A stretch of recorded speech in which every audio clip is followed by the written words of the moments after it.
যখন নবীজি মদিনা থেকে 10,000 সাহাবী নিয়ে মক্কায় পৌঁছলেন, মক্কায় পৌঁছে গিয়ে দেখেন মক্কার কাফেররা ভীত সন্ত্রস্ত। মুহাম্মদ 10,000 সাহাবী নিয়ে বিজয়ী বেশে মক্কায় এসে পৌঁছে গেছেন। না জানি আজকে মুহাম্মদ কি আচরণ আমাদের সাথে করে, আমাদের আজকে মুহাম্মদ বাঁচিয়ে রাখবে কিনা, এই ভয়ে মক্কার কাফেররা ভীত সন্ত্রস্ত হয়ে আছে।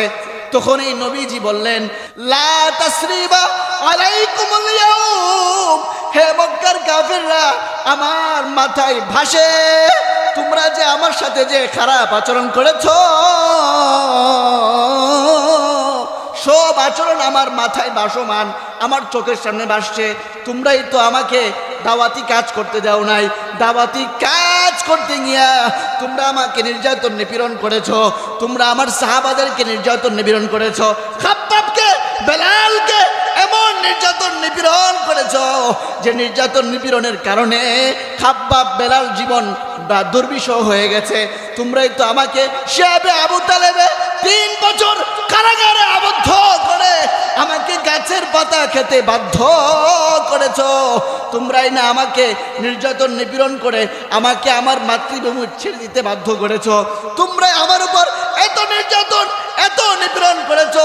উহুদের যুদ্ধে আমি মক্কা থেকে মদিনায় চলে আসছি, মদিনায় চলে আসার পরও তোমরা আমার মাথায় আমার দাঁত ভেঙে ফেলেছো, মাথায় আঘাত করেছো, আমার চোখের সামনে সব ভাসমান। আমি চাইলে তোমাদের অনেক শাস্তির প্রতিশোধ দিতে পারি, কিন্তু না না না, আমি তোমাদের থেকে প্রতিশোধ নিব না। আমি বললাম, উনি বললেন, ইজহাবু, যাও তোমরা, আনতুমুত্তুলাকা, তোমাদের সবাইকে মুক্ত করে দেওয়া হলো। লা তাসরিবা আলাইকুমুল ইয়াউম।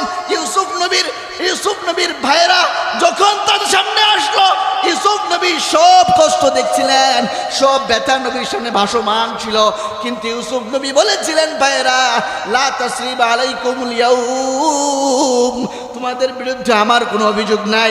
আজকে মক্কায় তোমরা আমার সামনে, আমি বিজয়ী বেশে মক্কায় পৌঁছেছি, আমি চাইলে তোমাদের উপর প্রতিশোধ দিতে পারি, তোমাদেরকে আক্রমণ করতে পারি, কিন্তু না না, আমি তোমাদের উপর আক্রমণ করব না, আমি তোমাদের থেকে প্রতিশোধ নিব না, তোমাদের সবাইকে আমি নবীজি মাফ করে দিলাম।